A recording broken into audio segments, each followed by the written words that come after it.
Česká republika je země s krásnou a jedinečnou přírodou. Jsme však svědky její znepokojivé proměny.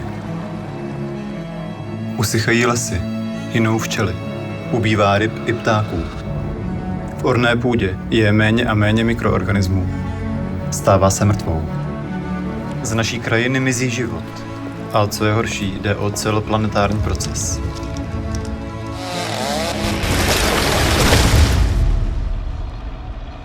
Byla nazvána 6. hromadné vymírání a v pokročilé fázi má zasáhnout i lidskou populaci. Zní to jak z katastrofického filmu, ale je to realita. Jsme světové hnutí Extinction Rebellion a naším cílem je tento proces zastavit. Jaká je naše strategie? To vám v tomhle videu ukážeme. Díky, že se díváte.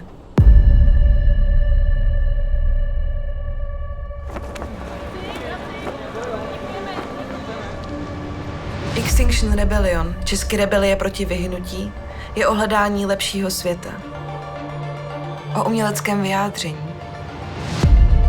A také o vzájemné pomoci.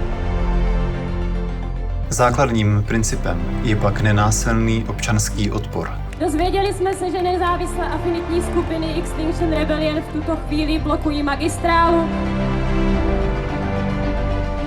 Vědomě překračujeme zákon.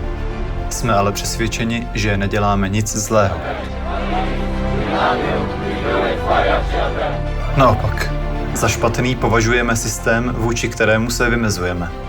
Systém, kde peněžní profit malé skupiny bohatých a mocných stojí výš, než zdraví a životy celé populace.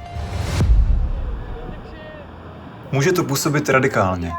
Naši členové jsou však většinou v uvozovkách normální lidi, velmi často matky nebo otcové od rodin, kterým jde hlavně o budoucnost svých dětí. Aby šlo našemu jednání lépe porozumět, je třeba se obeznámit s klimatickou situací. Pojďme si udělat malé shrnutí. V České republice nás trápí hlavně sucho. Počet tropických dnů s vysokým odpadem je rok od roku vyšší. A kvůli zimám beze sněhu se zásoba vody nedoplní ani na jaře. Nejvíce postižení jsou lidé s vlastní studnou. Kriticky nízkou hladinu mají ale i hloubkové vrty. Je třeba však zdůraznit, že globální oteplování není jediný důvod rostoucího sucha u nás. Obrovské monokulturní lány, vydržované ještě z doby 50. let, nejsou schopny vodu zadržet tak, jako menší členitá pole z remízky, jaká vidíme třeba v Rakousku.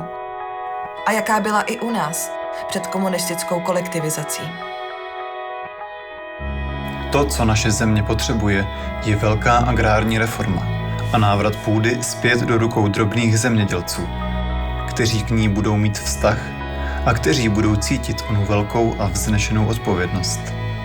Že množství zadržené vody v krajině je závislé na jejich práci.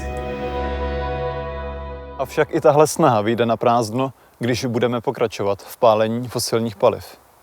Z toho totiž může být opravdu velký průšvih. Pravděpodobně jste už slyšeli o Pařížské dohodě, ve které státy slíbily, že udrží oteplení bezpečně pod 2 stupni Celsia. Méně se už ví, z jakého důvodu byla zvolená právě tato hodnota. Je totiž vypočteno, že při jejím překročení se země přehoupne do stavu takzvané hothouse Earth, čili skleníkové země. Velké planetární ekosystémy začnou selhávat v dominovém efektu.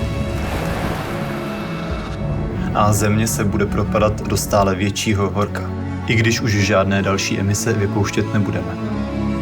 Zvrátit proces oteplování bude v tomhle stádiu již téměř nemožné.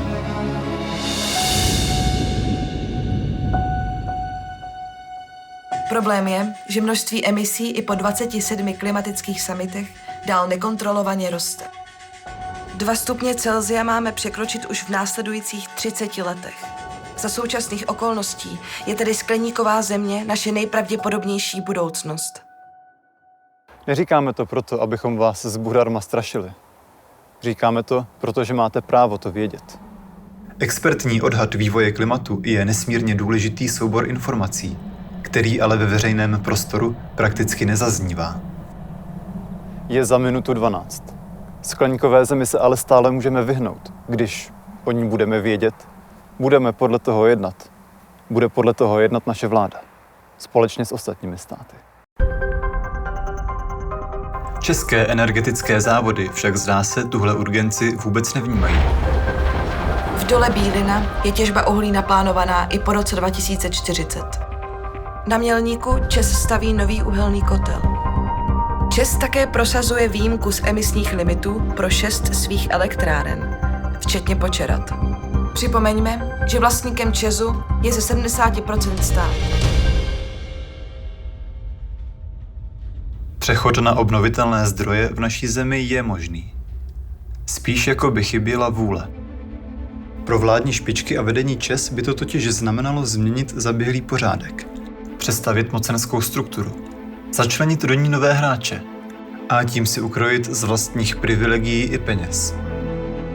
Není zde ani skutečný záměr přeměnit zemědělskou krajinu tak, aby zadržovala více vody. Není divu, když bohatství našeho premiéra stojí právě na velkoplošném zemědělství. Jinými slovy, status quo naší vládě zcela vyhovuje. A nelze čekat, že se to změní. Pokud nevznikne občanský nátlak.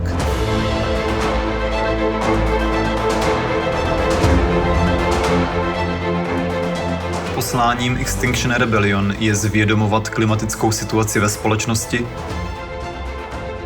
a skrze nenásilný občanský odpor iniciovat vládní změny.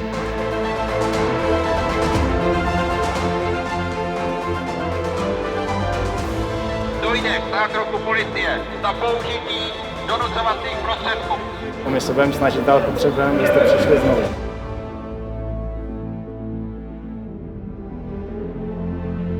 Co po vládě chceme? Jen to, co by mělo být samozřejmé. Informujte občany o rozsahu klimatické hrozby a jednejte adekvátně. Stanovte z přechodu na čistou energii tu nejvyšší prioritu. Nacházíme se ve střetu zájmů mezi profitem a životem. Apelujeme na vás jako na naše lídry. Postavte se za život. Do té doby bude rebelie pokračovat. Devastaci biosféry si prostě nenecháme líbit.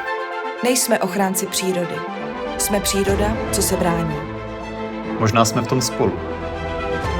Možná je nás víc. Těch, co jsou ochotni povstat. Jestli se chcete zasadit o změnu, nabízíme vám možnost. Přidejte se k rebelii. Hlásíme se k odkazům indického hnutí za nezávislost, hnutí sufražetek a amerického Civil Rights Movement. Lidé šli cestou občanské neposlušnosti již před námi. A uspěli. Není to nemožný. Rebelie roste po celém světě. Můžeme uspět taky.